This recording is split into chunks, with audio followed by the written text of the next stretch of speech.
So I go and I cold call this doctor's office. And this is where you see like God's hand in things. Mm-hmm. I call the secretary or nurse, whoever answers, and I tell her what's going on. And I'm sure I was emotional. And she puts me on hold. And she says, we're booked, but let me talk to the doctor. She puts me on hold and she comes back and she said, he will see you today during his lunch hour.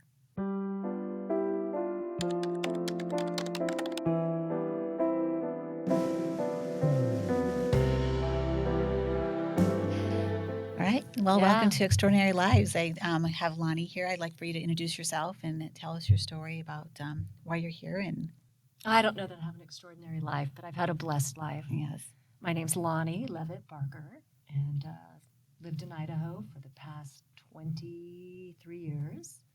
I have 4 children. We have 3 daughters who are all either in college or launched. And then we had what we call a dessert baby. One of those, it sounds better than oops. Yeah. But we had a surprise little boy when I was 40, I think I was 44. Okay. Wow. One of those geriatric pregnancies Yeah. that you're like, oh, thanks. It makes me feel so good on top of being pregnant. Yeah, exactly. Right. But So, yes. and so how old is he now? He is 15. 15. And what's his name? His name is Nathan Keene, but he goes by his middle name Keene, which is Welsh for fighter. Nice. And it's proved to be very appropriate for him. Right. So tell me his story. Oh,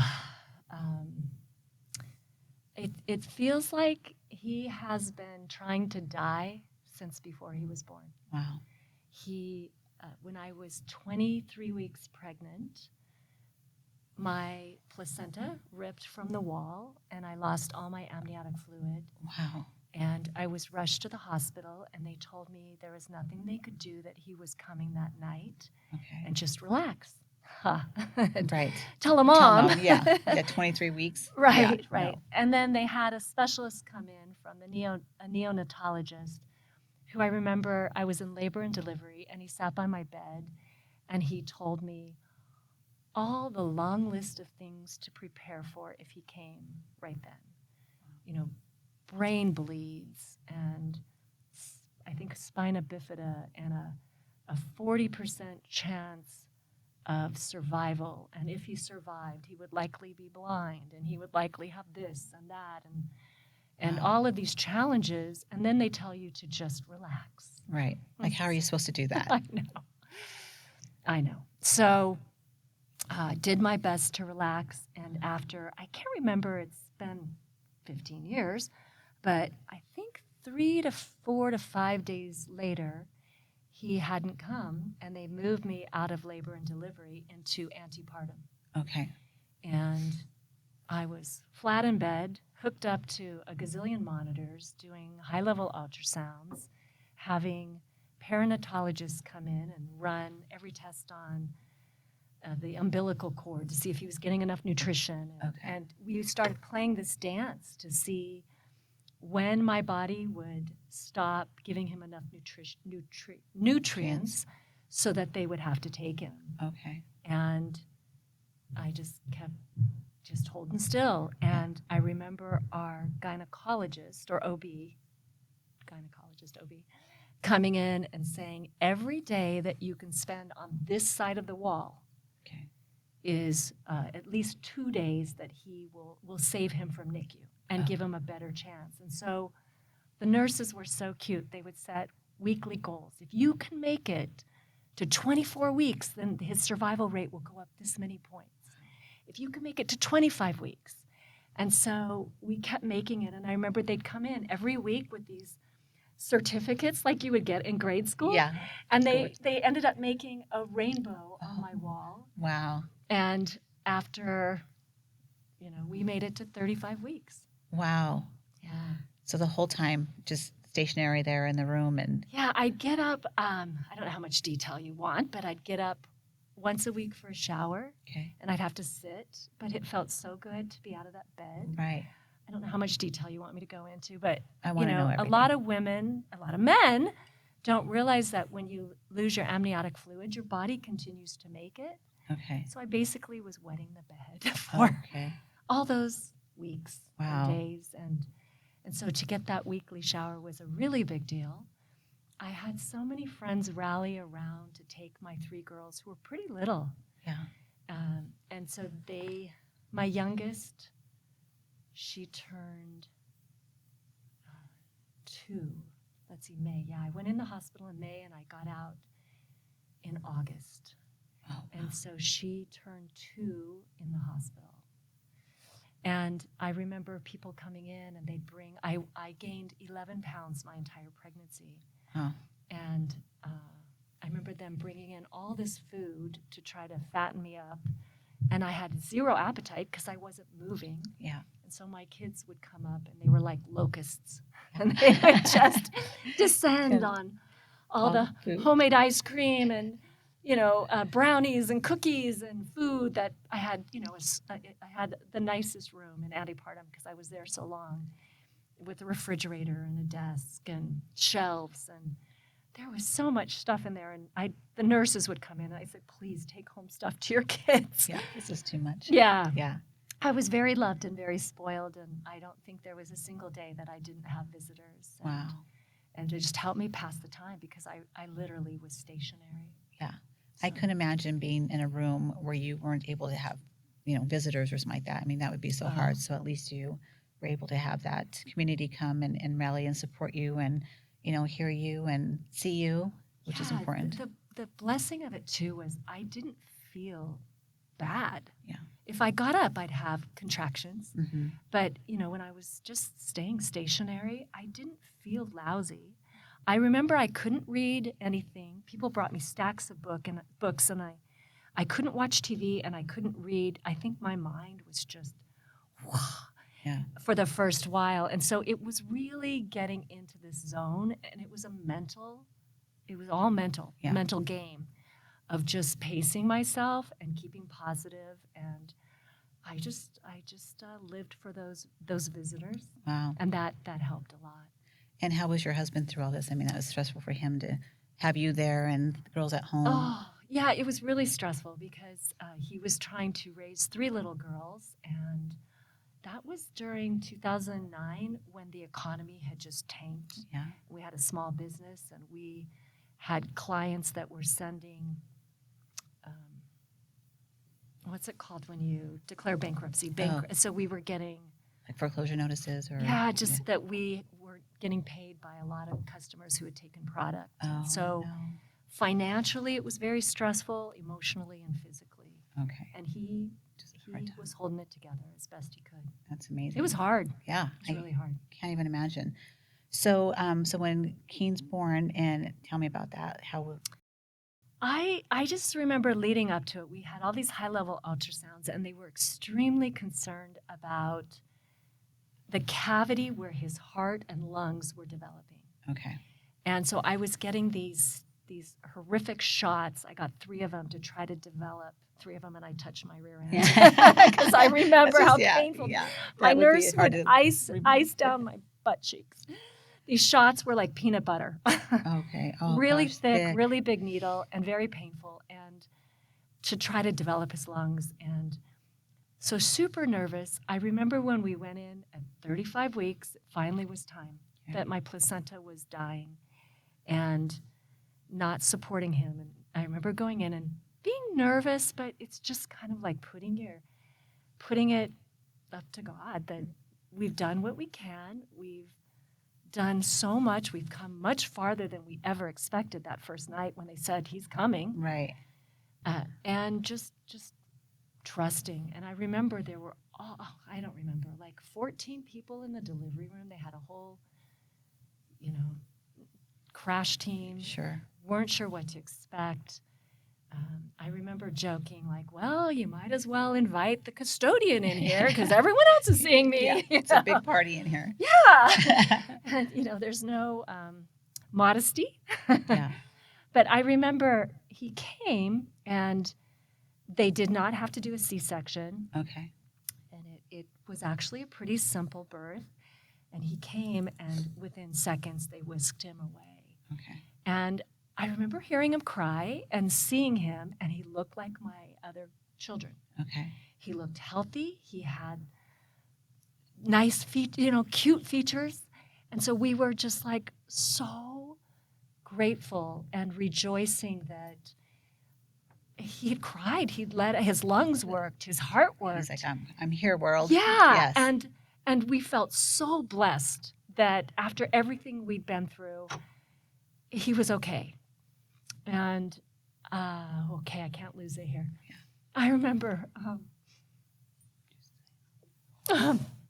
45 minutes after he was born, and we were so relieved that the doctor came in, and my husband was behind the curtain. So, you know, they have the curtain and then the doors. Yes. And the doctor from the NICU unit pulled my husband aside and said, we are pretty sure your son has trisomy 21. And my husband, he's kind of irreverent, but he didn't know what trisomy 21 was. Right. And so he said, what are you talking about? And the doctor said, Down syndrome. Okay. And my husband's reaction was, well, you're going to have to check our 3 girls because he looks exactly like them. Yeah. But I remember them coming in and telling me this, and just feeling like my whole world had fallen apart because here we were rejoicing that he was okay, and then we got another huge setback, and I was so scared. You think it's just the fear of the unknown. Michelle, you know that. For sure. Yes. Your mind goes to, I'm older. I'm an older mom. I was raised in Las Vegas, and all the special needs kids were warehoused at a special school. Okay. And everybody at my high school made fun of them because you weren't around them. You weren't exposed to them. It was a different world. And that's where my mind went. Mm-hmm. That I hadn't even seen my child other than those 13 seconds after he was born, but I loved him fiercely. For sure. And I was so afraid for his future, that he would be bullied, that he would have a hard life and not be loved. And that's where my mind went. And it was hard. It was scary. It's amazing how many thoughts you can have in those few moments, and trying to come back and say, okay, well, I have this baby now, and I have to fight for him, and I have to do everything I can to give him a good life. And you're still trying to comprehend what's happening. You're trying to understand, what's ahead of you, what you've been through, trying to think about your other children. So a lot of things go through your mind that it's a tough one. You want to be their fiercest protector. And then, my body was so weak, I couldn't walk at that point. I'd been flat in bed for so long, and then hormones and your body, it was a lot. Yeah. And I remember we were in the hospital. I think I got to stay for another maybe 2-3 days. Okay. But I went home in a wheelchair, unable to walk, and it came back quickly. Within a week, I was doing stairs. But my mom would have to take me to the hospital every day. He was in NICU for another 45 days. Okay. And I remember those first probably 2 weeks just crying uncontrollably at night. I remember those. I remember my pillow would be sopping wet. Yeah. And my husband was the strong one. It's interesting, when we're at our weakest, it's the opposite, which is a good thing, right? Yes, Because if you both broke, if we both were. it's hard to, because you have other children, so you're trying to stay strong for them, and so you're trying to mask everything. So finally, when you're alone at night, or the house is quiet, and you can finally do something or just not do anything, and then that's when it hits you the hardest. I remember that it was super hard for me at night to sleep in the mornings, because you finally fall asleep from pure exhaustion, and then wake up with that elephant on your chest. Like, now what? Here we go again. Yeah. And you nailed it. You're trying to be hard, tough, strong, positive for the other children. My kids were little. And that's draining too, because they don't understand, right? And you don't want, I made a conscious decision that I was not going to let what happened to Riley affect my older boys. So I tried to have all the play dates. I tried to be there for all their football practices, football games, everything that I could, because I didn't want them to be affected, because I knew people that had that, and it was hard for them, but they are affected, but yeah, having that strength at that time, I think that all mamas are pretty amazing, because they can hold it together, and then we have their time where we have to go back and we have to let go of that and we have hopes and dreams that we're mourning, and things that aren't going to happen probably for our kids going through that at that time, right? Those things go through your mind. So Oh were yeah. those what you? Well, we had these 3 girls and Yeah. then a surprise little boy, and I remember thinking, oh, we're going to do this and this and this, and Yeah. all of that's taken away. Yeah. And so there is, boy, you nailed it, a mourning process. Mhm. I remember taking the 3 girls in the first time to see him in the NICU. Yeah. And he had a IV in his head, those Oh, cone head IVs, Yeah. and a million leads hooked up to him, Oh, and trying to keep your children, make it a positive experience. It's just a Oh, lot on yeah. so many levels. yeah, I remember that too. I remember when Riley had his first seizures, the kids didn't know what that was. They looked like startle reflexes.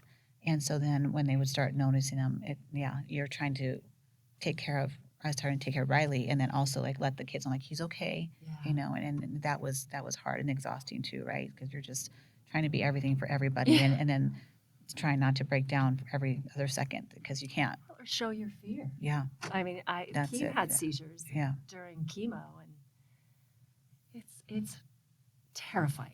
So Terrifying. tell me, so now you've learned that he has Down syndrome at this point. He's Mhm. he's still in the hospital. So tell me when you found out because he had cancer.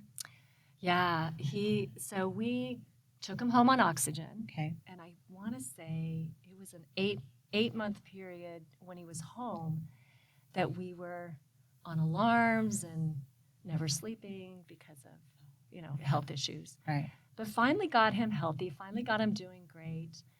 He was 2, almost 3, and we had just enrolled him in a special needs preschool that we were Okay. so excited about. Yeah. And he was doing great. I mean, his sisters absolutely adore him.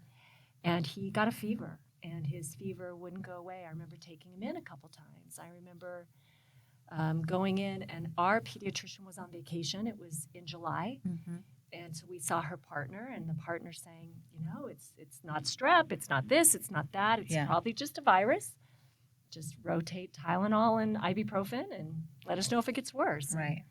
Going home, and he was just miserable, not sleeping at night, had this fever that we just couldn't get to go away.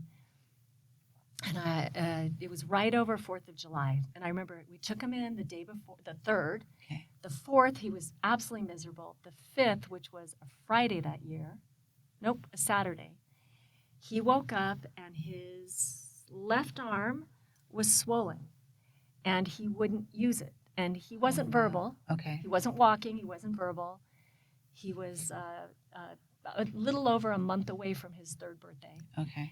And you could tell he was in a lot of pain. And I thought, oh my gosh, did we break his arm pulling him out of the crib? Did he? Yeah, trying to figure out. I'm with him all the time. I don't think he fell, Yeah. So then so I took him into the emergency room, and he's miserable. And so trying to get a child x-rayed when they're screaming and fighting you. And I remember they couldn't see a fracture, so they determined it was what they called an occult fracture, where it's so tiny it doesn't show up till it starts to heal. Oh, okay. And I think the calcium cells or something changes around it. Okay. And they said in 2 weeks we'll be able to see it, but it's just so tiny hairline, it's not showing up. And we were like, okay. Yeah. And so they splint cast it, and they sent us, this was a Saturday, they referred us to a pediatric orthopedic surgeon for a Monday. And they said, opens up at 8, call him first thing. If you can't get in to see that surgeon by 3 o'clock on Tuesday, call us back. And we had the most miserable weekend. Mm-hmm. He didn't sleep. He was miserable. He had his fever. He was screaming about his arm. So we were all miserable. Yeah. And I remember Monday morning rolls around, and it's 7:59, and I am poised with that phone Right. and dialing Mm-hmm. and waiting for them to pick up. And they picked up, and I can't remember this doctor's name, but they couldn't see us till 3:30 Tuesday afternoon. And I just were like, I can't do this. Yeah. And just as I hung up from them, my son's speech therapist pulled up, and we live out in the sticks, and she lived a good 30, 40 minutes drive. Mm-hmm. And I remember thinking, Mom fail. I totally spaced calling her and canceling. There's no way in the state he's in that he's going to cooperate and do any therapy. Right. And so I thought, oh, she drove all the way out here for nothing. She walks in, she sees him in his splint cast, and she said, oh, and I explained what was going on. And she said, my daughter broke her leg last week, her little girl. Yeah. We went to the best pediatric surgeon. You should call him, Dr. Buzz Showalter. Oh, great. And she says, here, let me hold him. You go call in the other room, because he was screaming. Yeah. So I go and I cold call this doctor's office. And this is where you see like God's hand in things. Mm-hmm. I call the secretary or nurse, whoever answers, and I tell her what's going on. And I'm sure I was emotional. Yeah. I'm sure I was a little irrational. How could you not be? Yeah. Right. And she puts me on hold. She says, we're booked, but let me talk to the doctor. She puts me on hold, and she comes back and she said, he will see you today during his lunch hour. Can you get down here? And I'm like, yes. So we go down to St. Luke's Meridian. We get in there, and he sees us, and he's wonderful. Amazing. And he doesn't, he pulls up the x-rays from the ER over the weekend, and he doesn't say anything, but he says, I'm going to be really thorough. We'll send you downstairs to get some blood work done. Mm-hmm. Unbeknownst to me, this exact doctor had had a son 5 years earlier who ended up being who was diagnosed with the same cancer my son was about to be diagnosed with. He saw the x-rays that the radiologist had seen, that the ER doctors had seen. He picked up on the bone marrow looking weird. Wow. He knew. Wow. He didn't say anything. And so he sent us downstairs. And that was a circus all in itself. We get blood, and his Down's kids, tiny veins, skin weird, they poked him 11 times. Oh my gosh. And I was crying, he was screaming, and they ended up, how when they're babies, they put that heater on their foot, the little hot pack, and they poke their heel and squeeze. Yeah. That's how they ended up getting blood out of him. Oh, wow. Because they couldn't couldn't get veins. And I don't know how long we were there, but we hadn't slept in days. We get home, he's still screaming. I'm exhausted. And, you have to make dinner for your kids. And right. I remember making dinner for the kids, and it's late, and I get dinner on, and it's, 6:30, 7 o'clock. We sit down to eat, and our phone rings, and it's this doctor. Shows up on the caller ID.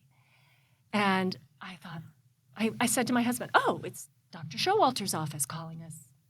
And I pick up, and I hear, on the other side, I hear this, oh, no. Click.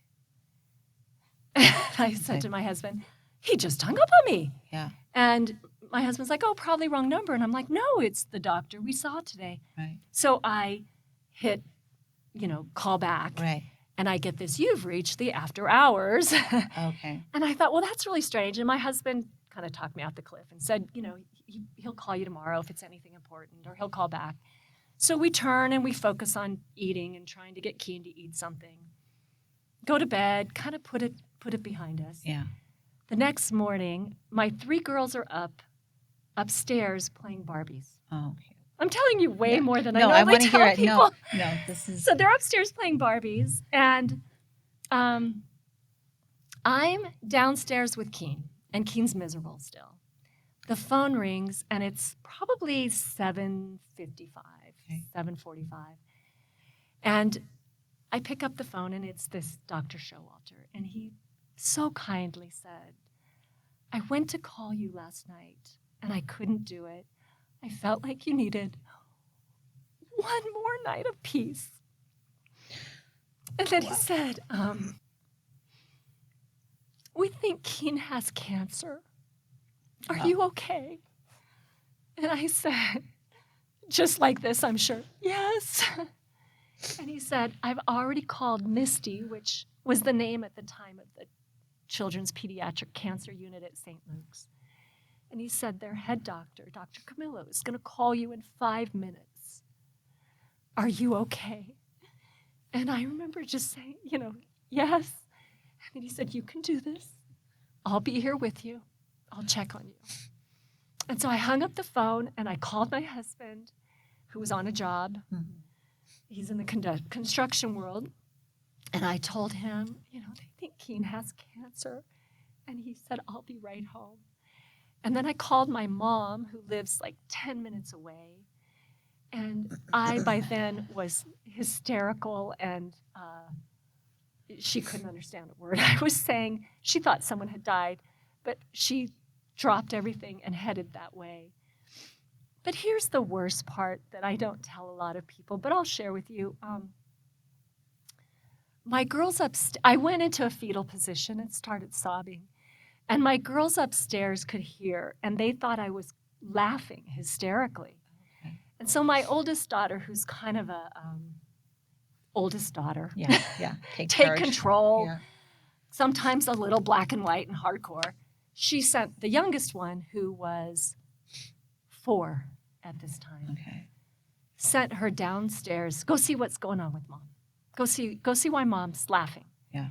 So Reese, my youngest, comes downstairs and sees me in fetal position on the floor, crying, and comes up to me and puts her hand on my shoulder and says, Mom, what's wrong? And I ignored her.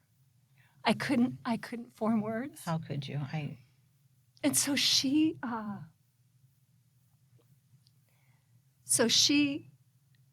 I guess, I don't know. I think she went back upstairs, and she's passing on the stairs. My oldest comes down, and she says, what's wrong with Mom? And Reese said she would tell me. And Reese, my oldest, Holland, I'm sure chastised her a little. I know chastised her a little. And then came over to me, and so then by then, Reese turned around. Holland came over, put her arms around me, and said, Mom, what's wrong? And I turned to Holland and said, they think Keene has cancer, which then made my 4-year-old feel like she didn't matter because I didn't answer her. And so there's like all these dynamics that, looking back, how you wish you would have done things differently. You can't blame yourself for no, that. And she's forgiven me, but it's been hard for her as the youngest. And I'm sure in my mind I didn't think she'd understand, and she didn't. Right. My mom pulls up, just then comes running in, and Holland's telling her, and my middle daughter's downstairs, and they're saying they think Keene has cancer. And my little girl the whole time is like, what's cancer? What's cancer? And everyone's ignoring her because we're all reeling. Right. So that was that. And then it started. We were in the hospital that afternoon and didn't come home for months. Wow. So when you talk about all the dynamics of it, right? And as a parent, you're trying to, again, comprehend what you were just told and digest it and mourn it and sob and feel it, and then you have your little girl coming down that, I can imagine. I don't think I would be able to have the words to even move at that time, much less tell your baby girl this and have to maybe explain it, So I just imagine, So the things we wish we could go back and do are what we know now. And honestly, I didn't know that until she was a senior in high school, and she wrote an essay for her AP English class about that threw me under the bus. Oh gosh. And then opened up some really good conversations. And she's like, Mom, I understand now. Yeah. You were surviving. But all these years she's held that inside. I bet some of it was subconsciously protecting her, right? Because how could you tell her something that is so horrific and then explain it? And then, and so we thought he was going to die. I just remember thinking, oh my gosh, my baby's going to die. Yeah. And after everything else you've been through prior to that, just one more thing. A dress rehearsal. Everything else was a dress rehearsal for this was the big time. And so how long did he deal with that? So he went into, did he have chemo or how did you guys take had 3.5 years of chemo. Oh my gosh. Brutal.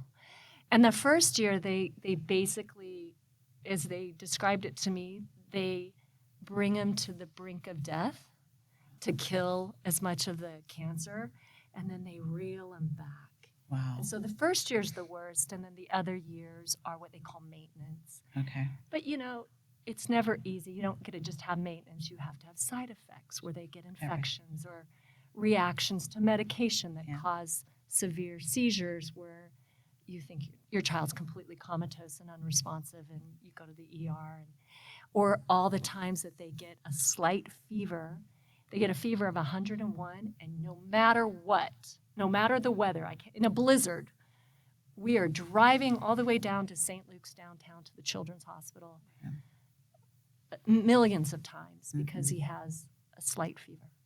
You know, those things that you just, the stuff you don't, or the reactions, all the vomiting.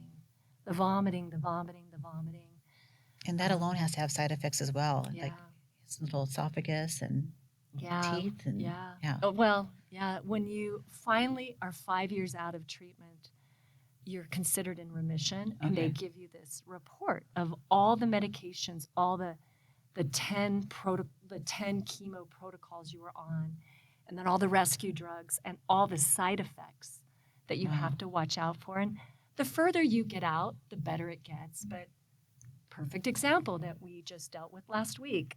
Every 3 years, he has to have heart testing done. I saw that, because one of the chemos he was on, one of the chemo medications he was on, is known to cause damage at the cellular level, which means tomorrow or 40 years from now, he could have heart issues from when he was on chemo.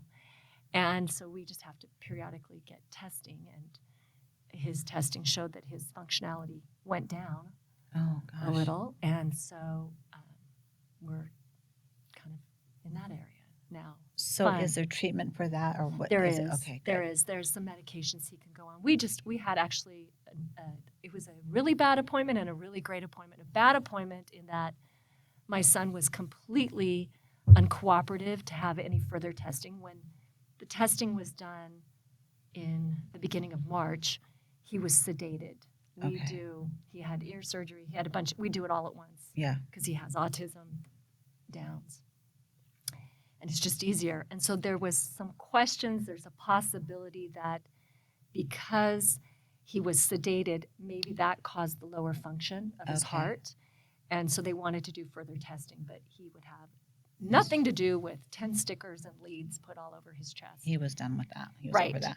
But the good news is the doctor we saw, a guy named Dr. Dyke, who is a pediatric cardiologist, he was phenomenal. He sat on the floor with us, played with Keene, talked to us, and he said, I just don't see, is he lethargic? Is he this? Is he that? I was like, no. And he said, I think we'd be seeing some other signs. Here's what to look for, but let's wait until his next procedure when he's under, and then we'll do some, a very pointed MRI with, and test a lot more on the cellular level than an EKG will ever show us, or EEG, one of those. I don't know. EKG. Yeah. So tell me about, now when did you first notice the autism? When did autism come into play on all this? You notice things, he was so delayed. He didn't walk until he was 5.5. But he was on a chemo that gave him neuropathy in his feet for 10 days out of every month. Right. And you couldn't touch his feet for 10 days out of every month without him freaking out. So you'd notice things like delays and some tics and some different things. But when he's on heavy doses of poison, we didn't know, is that because he's on so much medication that's causing or wreaking so much havoc to his little body or something else going on. And so we just, all right, let's just wait. And when we were maybe 3 years into treatment, we started meeting with a St. Luke's neurologist? Not neurologist, the ones that test for autism. Oh, okay. Neurodevelopment? Yes. Yeah. Dr. Dietrich. There's so many. I know the name, Dr. Kathleen Dietrich. And we met with her, and I remember going into her office for testing, and she's highly, highly capable. And he was on chemo, and she's trying to run some tests and do things, and he literally just rolled himself up in a ball and sobbed the entire time. Oh, wow. And we got nothing. Yeah. And she said, this is ridiculous. We should not be testing him right now. And I can't remember who was pushing for it, but so we waited until he was feeling better and not under heavy chemo, and then tested him again. And so it was maybe when he started chemo at 2, finished it at 6. So it was probably when he was almost 7. So that he just was layer diagnosed. after layer of just hardships that came and just the punches that came at you. And we called ourselves the whack-a-mole family Yeah, because that old game, yeah, every time we I finally can see catch that. a breath and stick our head out of the hole, There's we another one felt coming. like we got hit again. Wow. And all, I don't know. Yeah. So now, fast forward to where he's at now. Mhm. Tell me about him today. And You know, cancer was just so physically difficult. Autism now is so mentally grueling. mhm, He's going through puberty, and his behaviors and his tics and his impulses are so hard. And trying to figure out, at school, he'll have a good day, and then the next day, he'll hit somebody or he'll bite somebody. And you just wish he could communicate what's Right. going on in there. I just feel like we're going through a really hard phase again. Yeah. It's really hard. This season. We did a month ago, we just got the results last week. So 3 weeks ago, we went through genetic testing, which for moms out there with kids with autism and behavioral issues that are aggressive, like Keene is now, I had no idea this existed, and I so wish I knew a couple years ago. Mm-hmm. But you can get them genetic tested to determine what ADHD, because he has ADHD, he has OCD, he has severe impulse issues, he has severe sensory issues. And so we've been kind of doing this crapshoot of trying to figure out what medications would be best for him and what might help. And it's not like trying it, oh, that doesn't work, let's try something else. You start on a really low dose, and then you build up for 4 weeks, and then you find out, no, this isn't working, but then you have to bring it down for 4 weeks and then introduce a new medication. And it's such a long process and so exhausting. So we found out that there are companies that do this genetic testing, the same kind of genetic test. Well, I'm sure it's a little different, but you can get genetic tested. If you were diagnosed with breast cancer, they could genetic test you to say, this family of drugs are going to be more responsive to your type of cancer than this family. Wow. And they can zero in and help you determine which ones should be in your protocol. Okay. They can do the same with all of these autism, behavioral, impulse, ADHD drugs. And I wanted to scream, why didn't we know about this 2 years ago? Exactly. I mean, even, that's crazy that it's not. I've never heard that before. But I heard about it from another parent. I'm on a group called Dual Diagnoses. Okay. Down syndrome and ADHD. Okay. And, it's just parents get on there and talk about their aggressive kids or not sleeping or this or that. And a parent said, we did this. And I'm like, what? Yeah. So I called our neuro person and said, is this an option? Yeah. We will pay the $500. Insurance, I think, is going to cover it or most of it. Okay. But so now we have this roadmap, and we are in the process, we're taking out a drug that he's been on, that it's an intermediate drug that it's for mood behavior. Okay. That he might not be as effective, and introducing another one. Wow. A really low dose, but we're kind of, doing this. So you have a little bit more direction than what you did before, where you're like, because that Riley was the same way. We would give him one medication, low dose, start him out, and then it would work for a little bit, and then it wouldn't, and so we could increase it, and then pretty soon it wouldn't work at all. So then instead of taking him off, they would introduce another one and another one. So after a while, he had like 20 different medications, injections, and I was getting one medication out in Canada because it wasn't approved in the United States, so I'd have to drive and go get that. Oh. And of course, you do anything that you can, right? And so I understand that. And if there was just something that to know how your body's going to metabolize certain things, that's what it sounds like. So it's, I was counting down the days till we got these results. Wow. So and you can, they found 3 areas where we can adjust meds, but we're just doing one at a time. Mm-hmm. So it's going to be a process once again, but I feel at least some confidence that we're not just playing roulette, guessing. It's not a crapshoot. Mm-hmm. So you brought up a good thing about how you learned about this through another parent. In my experience, I've learned most of the benefits that we could get, therapies that we could get all these things were either from teachers or from parents. Yeah. Very few were from doctors or health and welfare or your, advocate. And so it's just crazy how we don't have that in our community where there's people that, hey, this is your diagnosis, this is what you do, this is where you need to call, these are, all your options. And as moms and dads, we're just trying to figure out the next appointment, whatever we need to get the next appointment, so we're not thinking, what's the other options? I mean, it's just a full-time job trying to keep your other kids alive, Right. And move forward. Keep this one alive. Exactly. And then plan for the appointments that you have coming up and everything. So there really needs to be an advocate for families where it's like, okay, this is your person. They're going to do all the research they have on the diagnosis that you have now and give you these options. And so you're educated without having to do all that research yourself in your spare time, because we have so much of that in these times.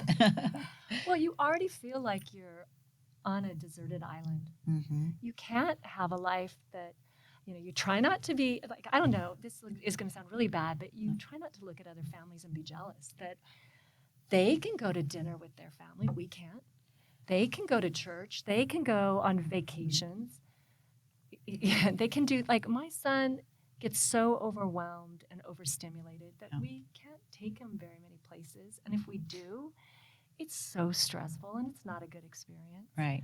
You're trying to do something good for him to give him these experiences and for yourselves too. And then it just makes it worse. Or for your other kids trying to normalize things. Yeah. And it's just, my girls, I mean, they should be sainted with what they love. They love their little brother fiercely. Of course. But they've sacrificed so much. Mm-hmm. So it's just nice to have another mom that gets it. And that's invaluable. Yes. My best friend, she didn't get married till she was 40 and didn't have her first baby till she was 44. I mean, she tried and had a couple miscarriages, finally got pregnant. And she was pregnant, I think Riley was only 9 months old. And so we knew it was coming. I was super excited for her. But then when her baby came, I couldn't be around him because he was already doing things that Riley couldn't do. And he was 2 years old, right? So he was 2 years older than him and couldn't do these things. And then when Cole became a toddler and was like running and jumping and doing all these things and talking and stuff, I finally told Angela, I said, I love you and I'm so happy for you, but I cannot be around Cole right now. Like I can't. And I go, it's not personal, but it's like my mama heart just can't take it. Like I'm just trying to get through this next hour or this next day. And then when I see that, it was so hard. And you're happy for them and you don't wish this on your worst enemy, but to go through that and see kids that are younger and progressing, or like you said, families that have these, and even mourning the time that I had with my older boys, because we would go dirt bike riding, we go camping, we do all these things. I was a boy mom and I loved every bit of it. And then it all changed when Riley came in, and I tried to keep it as normal as possible, right? But it's not normal. I mean, it's a new normal. No. But they sacrifice so much that, their lives changed. Mm-hmm. Yeah.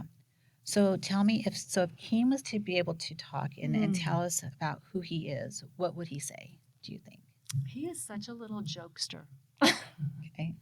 He keeps us laughing. His new thing he's doing is, we go through the whole, I just love it. He goes through the whole process of bedtime, bath, his meds, brushing his teeth, prayers, songs, tucking him in. Wow. And then I'll walk out, turn on his nightlight, turn on his noise machine. I'll shut the door and I'll go, Mom, Mom, Mom. And then I'll open the door and I'll go, shut the door. So that's awesome. He has this really silly, fun sense of humor that I just love when I see it, because it gets hidden by the challenges. Right. He just is a little boy who wants to be included. Mm-hmm. He loves sports. He loves, he loves older friends. Okay. He loves hanging out with all of his sister's friends. I think that he thinks they're his friends. That's so sweet. He's just got a kind little soul, but he has a hard time expressing himself, and so he expresses himself inappropriately sometimes. Like, perfect example, my middle daughter has been in Europe for 4 months. Yeah. Study abroad. So we haven't seen her since right after Christmas. Oh, and she came home last night and he whacked her. Oh. And which he does every time. And part of you is like, well, is he whacking you because he's mad that you left for 4 months? Yeah. Or is that just him expressing and not being able to appropriately express, I'm so happy you're home. I'm Right. overwhelmed. And so let me just whack you. Yeah. But That would be hard to, I mean, just imagine not being able to talk or Yeah. voice. That would be yeah. so hard. But he's got a lot of personality. He's so loved. He's so loved, but he's so hard sometimes too. He's so handsome. He's a such handsome kid, He yes. really is. We say, if I've said it once, I've said it 1,000 times. If I could just open up and peek inside that brain and get a glimpse as to how his head, brain, mind works. Yes, it'd be. Oh, I would Yeah. love that. I tell parents, when you have a nonverbal child, I know when they scream and yell and verbalize and say inappropriate things, that's hard too. But not having somebody be able to tell you how they feel or that they don't feel good or something hurts or I love you or mommy, I remember being at, we took him to Detroit to a specialist there to try and find out what we could do for his seizures. And I remember that we had 3 days of testing and I had to go down to a pharmacy and I was waiting because it wasn't, it was really busy. And so it was like about a 45-minute wait that I was just walking around the pharmacy. And there was this mom with a young girl. She was probably maybe 3. And she kept saying, Mom, this and Mom, that, and just talking to her, right? And the mom got annoyed with her and said, oh, don't say my name one more time, And I wouldn't normally say something, but I gently said to her, I said, I have a little boy that's in the hospital right now, and he's not ever going to talk. And so, just to have some grace and be grateful. I don't mean to make you feel bad or feel guilty, but I mean, it's just not to be able to hear them is way worse than hearing them too much, right? So that's it's just things that people don't know, so they don't understand. She'll never forget that moment, I yeah. bet. Yeah, I don't think so. But wow. Well, we'll wrap up for right now. Yeah. It's been great. I know we're going to have so many more conversations. I have so much more. You are amazing. I want to know about you and what you're doing and why you're doing that next. So we'll meet again. Thank you so much for coming. Thank you. I really appreciate it. And thanks for my therapy session. Yes. And mine too. So girlfriends talking, right? Yeah.